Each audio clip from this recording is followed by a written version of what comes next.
আসসালামু আলাইকুম বন্ধুরা, সবাই কেমন আছেন? আশা করি সবাই ভালো আছেন। আজকে আমি আরও একটি নতুন রেসিপি নিয়ে চলে আসলাম। আজকে আমি তৈরি করে দেখাবো শুধুমাত্র 1 কাপ সুজি দিয়ে দারুণ স্বাদের নরম তুলতুলে পুয়া পিঠা রেসিপি, অথবা এটাকে সুজির পিঠাও বলতে পারেন।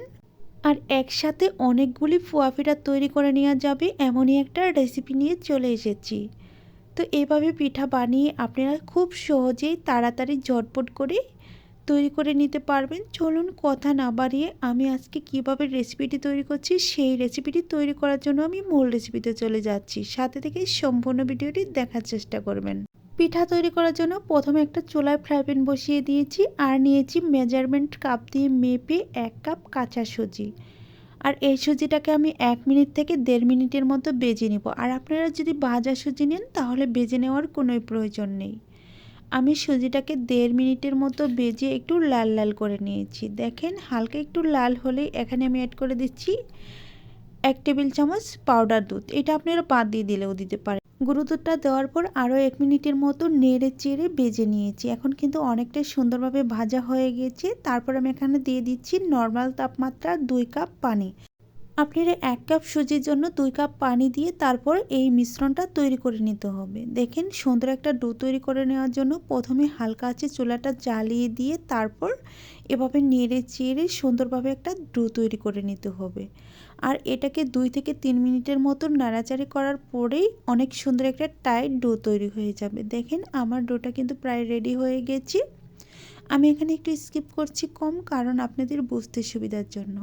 দেখেন প্রায় ডোটা কিন্তু রেডি হয়ে গেছে। খুবই সুন্দর একটা সফট ডো তৈরি করতে হবে।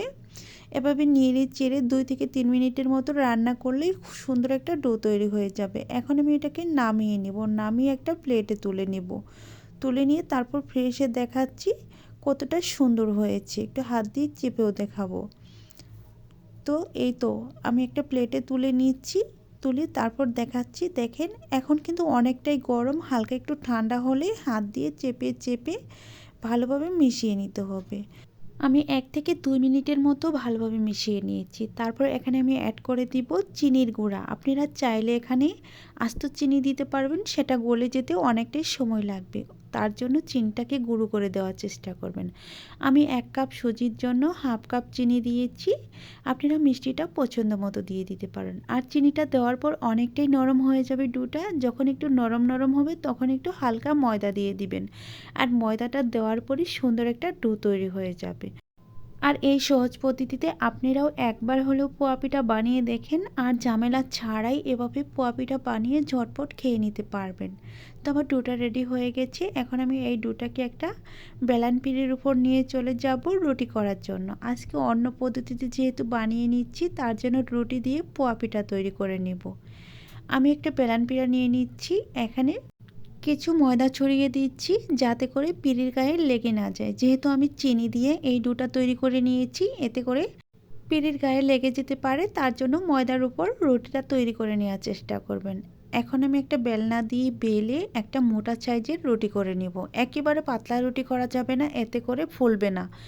হালকা একটু মোটা সাইজের রুটি করে তারপর আজকের পোয়া পিঠা তৈরি করব। দেখেন আমি কিভাবে রুটিটা করে নিচ্ছি, একটু দেখে বুঝে নেওয়ার চেষ্টা করুন। অনেক ভারী একটা রুটি তৈরি করে নিয়েছি। আর এই রুটি দিয়েই আজকের পোয়া পিঠা তৈরি করে দেখাবো। তোমার রুটি তৈরি করা হয়ে গেছে। আমি এখন এই পিঠাগুলো বানিয়ে নিব। আমি প্রথমে এরকম একটা বাটি নিয়েছি কেকের মোল্ড। আপনারা চাইলে বোতলের ছিপি অথবা যে কোনো কৌটার মুখা দিয়ে এরকমভাবে কেটে নিতে পারেন, অথবা গ্লাস দিয়ে কাটতে পারেন। আর পিঠার সাইজটা আপনাদের ইচ্ছা মতো দিয়ে দিবেন। ছোটও দিতে পারেন, আবার বড়ও দিতে পারেন। এটা আপনাদের পছন্দ মতো তৈরি করে নিতে পারবেন। আমি এই সাইজে পিঠাগুলো তৈরি করে নিব। দেখেন খুব সহজেই পিঠাগুলো তৈরি করে নেওয়া যাচ্ছে। আর পুরুত্বটা একটু দেখে বুঝে নেওয়ার চেষ্টা করবেন কেমন মোটা রেখেছি রুটিটা। তো একইভাবে আমি সবগুলো পিঠা বানিয়ে তারপর আমি একসাথে করে নিয়ে এসে দেখাচ্ছি। দেখেন আমার 1 কাপ সুজি থেকে কতগুলো পিঠা তৈরি হয়ে গিয়েছে। এখন আমি চুলায় চলে যাব পিঠাগুলো ভেজে নেওয়ার জন্য। আর চুলায় আমি আগে থেকে একটা ফ্রাই প্যান বসিয়ে রেখেছি, আর সেখানে তেলটাকে আমি হাই হিটে গরম করে নিয়েছি। অবশ্যই এই পিঠাটা ভাজার জন্য তেলটাকে হাই হিটে গরম করে নিতে হবে। যেমন আমরা ফুচকা ভাজতে গেলে তেলটাকে অতিরিক্ত পরিমাণে গরম করে তারপর গরম তেলে ফুচকা ভেজে থাকি, ঠিক সেভাবেই তেলটাকে গরম করে গরম তেলে পিঠাটাকে ছেড়ে দিতে হবে। আর পিঠাটা ছাড়ার 1 থেকে 2 সেকেন্ডের মধ্যেই পিঠাটা আপনা আপনি ফুলে উপরে বেঁচে উঠবে। দেখেন পিঠাগুলো খুব সহজেই বেঁচে উঠেছে আর কতটা সুন্দর লাগছে আর কত ফুলকো, না দেখলে বিশ্বাস করতে পারবেন না। আর আপনারা চাইলে এভাবে ট্রাই করতে পারেন আমার রেসিপি কেমন হয়েছিল। দেখেন আমার এগুলো ভাজা হয়ে গেছে, এখন আমি এটিকে তুলে নিচ্ছি। তুলে আমি আরও কিছু পিঠা ভেজে দেখাচ্ছি। দেখেন খুব সহজেই পিঠাগুলো তৈরি করে নেওয়া যাবে।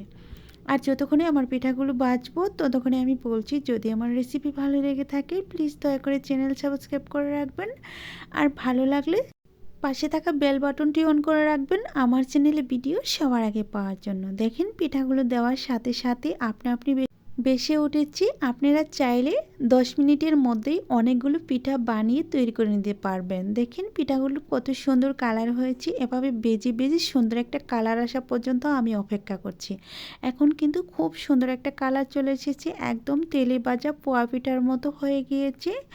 এখন আমি এই পিঠাগুলো একটা প্লেটে তুলে নিচ্ছি। দেখেন কতটা সুন্দর লাগছে, না দেখলে বিশ্বাস করতে পারবেন না। আর এই রেসিপিটি অবশ্যই বাড়িতে ট্রাই করে দেখবেন কেমন হয়েছিল আমার রেসিপি।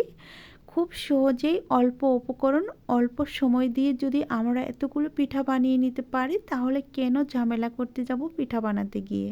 তো আমি সবগুলো পিঠা বানানো হয়ে গিয়েছে। আমি একটা প্লেটে সবগুলো পিঠা তুলে নিয়ে চলে এসেছি। আর দেখেন পিঠাগুলো একদম পোয়া পিঠার মতো লাগছে, ভিতরে অনেকটাই নরম আর উপরে ফুলকো ফুলকো হয়েছে, একদম ফুসকার মতো। আমি এখন কিছু পিঠা ভেঙে দেখাবো পিঠাগুলোর ভেতরটা কেমন হয়েছে। আর যতক্ষণে পিঠাগুলো ভেঙে দেখাবো ততক্ষণে বলছি, যদি আমার রেসিপি ভালো লেগে থাকে প্লিজ দয়া করে চ্যানেল সাবস্ক্রাইব করে রাখবেন আর পাশে থাকা বেল বাটনটি অন করে রাখবেন আমার চ্যানেলে ভিডিও সবার আগে পাওয়ার জন্য। আর যারা আমার চ্যানেলটি সাবস্ক্রাইব করে দিয়েছেন তাদেরকে অসংখ্য অসংখ্য ধন্যবাদ। আর যারা এখনও সাবস্ক্রাইব করে দেননি তাদের কাছে আমার ছোট্ট একটি অনুরোধ রইল, ভালো লাগলে চ্যানেলটি সাবস্ক্রাইব করে দিয়ে পাশে থাকার চেষ্টা করবেন। দেখেন আমি সবগুলো পিঠায় প্রায় ভেঙে দেখাচ্ছি, ভিতরটা কতটা নরম আর ফুলকো ফুলকো হয়েছে একটু বুঝে নেওয়ার চেষ্টা করবেন। এভাবে পিঠা বানিয়ে পরিবারের সবার মন জয় করে নিতে পারেন। আর এই পিঠাগুলো সবচেয়ে বেশি পছন্দ করবে বাচ্চারা, যেহেতু অনেক মিষ্টি পিঠা সেহেতু বাচ্চারা খুবই বেশি পছন্দ করবে। আর এটা গরম গরম খেতে কিন্তু দারুণ পিঠা হয়ে থাকে। আমার চ্যানেলে আরও কিছু পিঠার রেসিপি আছে, আপনারা চাইলে ওগুলোও ঘুরে দেখে আসতে পারেন কেমন হয়েছিল। তো দেখেন আমি পিঠাগুলো ভেঙে ভেঙে দেখিয়ে দিচ্ছি সবগুলো, ভিতরটা একদমই ফুচকার মতো ফুলকো একটা পিঠা হয়েছে। তা আজ এ পর্যন্তই, ভালো থাকবেন সুস্থ থাকবেন, আল্লাহ তাআলার কাছে এই কামনা করে বিদায় নিচ্ছি। পরবর্তীতে আবারও নতুন কোনো রেসিপি নিয়ে দেখা হবে। খোদা হাফেজ।